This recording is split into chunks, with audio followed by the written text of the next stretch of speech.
The system that is in place now does not want you to be financially wealthy, financially independent. It is not built to create financial independence. But if you want to be completely financially free, make more money, feel in control of your finances, then you must understand these two principles about money.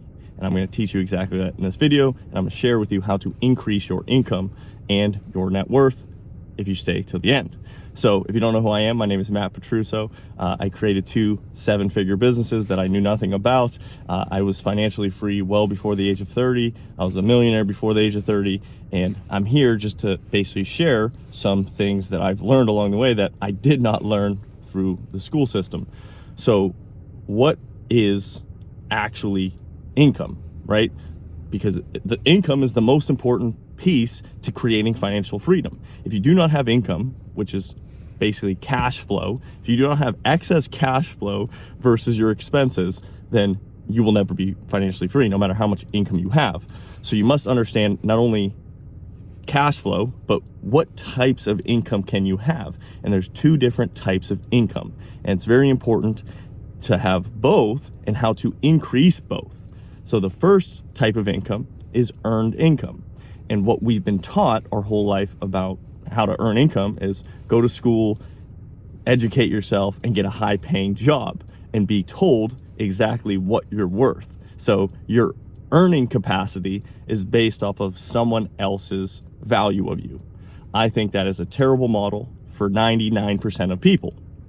If you want to actually earn more income, you must trade some type of time, effort, skill, knowledge, service, product for money. So first, your earned income is not what somebody tells you you are worth. It is what the marketplace values whatever you are trading for that specific service, product, whatever the solution that you're solving for somebody else.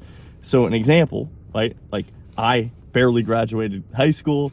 I got a sports management degree in college. So the only way that I was going to earn income by being paid by somebody else was a very low paying job at, maybe like a sports management facility or something like that, where my cap was basically capped at like $40,000, $50,000 a year. So that's what my ability to earn income was at. And most people think that, and they, that's the end of it. But luckily I read the book Rich Dad Poor Dad, and I realized that I was an employee, which was the lowest form of earned income, and you actually had no say on your earning capacity. But beyond that, after employee, you could move into the self-employed column, which at least in the self-employed column, the more effort you put in, the more information you learn, the more skills you acquired, you could increase your income, earned income, by the new value that you're able to provide to the marketplace. So I was fired from my safe and secure job, which was, the earned income. I was making $18 an hour or something like that. But I got thrown into door-to-door sales, which was 100% commission based. And I was a self-employed individual. And I, at times, most certainly made less money than the $17 an hour. But I knew the better I got at the skill, the more income potential I had. So I could increase my earning capacity by the skills that I acquired in myself, because I at least could employ myself as, an individual that had a higher earning capacity. So we must first understand that to create financial freedom, you must increase your earning capacity first. So earned income is vitally important, but most people are told you have to go to school for 10, 15 years to become a doctor, lawyer, something like that to increase your earned income. But that is false. The way you increase your earned income is you move from being an employee to a self-employed individual at the very minimum, so you can actually increase your skills, your value, your service that you're providing. So you must do this to earn more income, okay? Secondly, once you've earned income, right, and always, you're always going to be doing something. So earned income is first. But what do you do after you've earned more income, right? There's earned income, which is, the first most important. Most people think they can't increase this. once you know and understand that you can increase your earned income by the skills that you provide and the skills that you learn and the knowledge you learn and the value they're able to provide to somebody else, the whole game changes. But you're not going to just like go sit on a beach after you've just like, created financial freedom. You're going to keep earning income. So your earning capacity will increase, right? But secondly, you don't want to have to always earn income, right? To create financial freedom, you must not only have earned income, but you must then have what is known as passive. Nothing is really completely passive, usually semi-passive. But semi-passive income is something that now, once I've earned income, I can invest the difference, the excess income, into assets or build assets, and whether it be a stock, a real estate, a crypto portfolio, whatever it may be, that then pays you a income off of a dividend or some type of rental income. It's basically you build or buy an asset that pays you for the basically trading the value from the money into an asset, whether that be, like I said, a stock that has a dividend, crypto that might have a dividend paying, but it's basically putting the excess income into an asset that funds on, semi-passive ways, extra income. So you don't have to work as hard, but most people try and skip the step of having a higher earned income. So in my scenario, I increased my earning capacity by becoming a self-employed individual, by being a salesman, and I invested all of the excess income into assets, which were my real estate portfolio, and I created my real estate investment company with the excess income. But most people think, well, I'm just going to go straight to the passive income side and not increase my earned income capacity. But like, for instance, I have, right now in Vanguard, even, Vanguard is a brokerage firm that has, holds stocks, mutual funds, ETFs, all this stuff. But right now they have just their federal money market account that's paying over a 5% yield or interest, right? So some people say, oh, well, you should just invest in this yield account.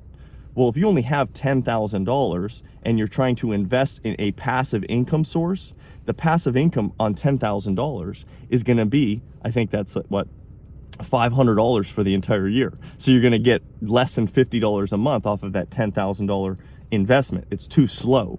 So you have to earn more so you can, have more passive income. So that same 5%, if you put $1 million in the account, well, now you're having a $50,000 passive income from that $1 million. But the amount has to be greater, a much larger amount to make the passive income worth the effort, right? So like, I don't tell anybody to invest in passive assets or income sources until their earning capacity has not maxed out, but put them over the threshold of I'm making more money than what I'm spending, right? So obviously there's two ways to do that. You earn more money and you increase or decrease the spending on your expenses.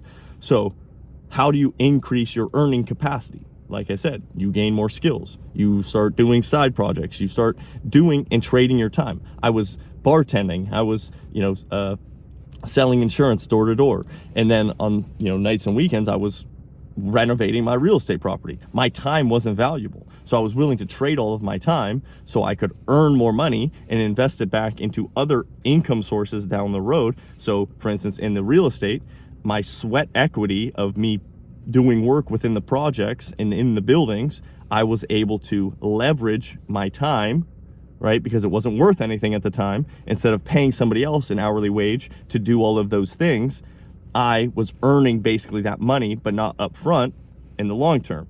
So you must understand the principles of money and how to earn income, but also how to invest that income appropriately so you can start separating your time from money. And when you do this over a long enough time horizon, it's not even that long. Like, it took me 5 years and I was already financially free, just because I knew the principles of, if I earn more money by doing more things that gain more skills, and I'm putting it into a vehicle that's worthy of my efforts, right?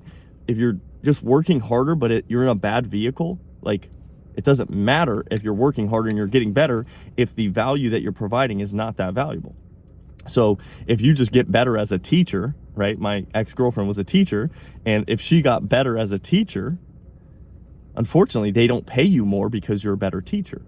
But as a salesman, the better you get at selling, the more money you will make, right? So it's important to understand, just because you get more information, more skills, where are the skills, directed? They need to be directed in a appropriate vehicle so you can actually increase your income versus the time and effort spent on getting more valuable in that thing. Then once you do that, you must understand, how do I invest that excess cash into assets that create then passive income? So you can increase your earned income, increase your passive income, and then right now my earned income and my passive income is way more than what my expenses are every month. So when they're way more, well, what's going to happen then? Then you can start investing into your net worth and your equity and your assets, and building a nest egg for the future, and a legacy. But first, you must create a substantial the difference between how much money you're coming in every month and how much money you're going out in expenses must be so much more than what you're having coming in, that you can start investing in the long term. But I don't suggest anybody invest in long-term investments until they've cashed so far greater than what their expenses are. So like their cash flow needs to be so far more than what their expenses are before you start investing in long-term things. Your first goal is to increase your earned income and increase your passive income, so you can separate your time from money, and then you can work and think calmer, and you can work better, more efficient, and you can start thinking about how to actually build a legacy for yourself. So those are the two things that you must understand that the school system does not teach us. And hopefully that gave you a little bit of insight on how I was able to create financial freedom, and hopefully you can start down the path and break free of the chains of what society has told you. So hopefully if this video was helpful, like, comment, subscribe, and go follow me over on Instagram. Bunch of fun stuff over there.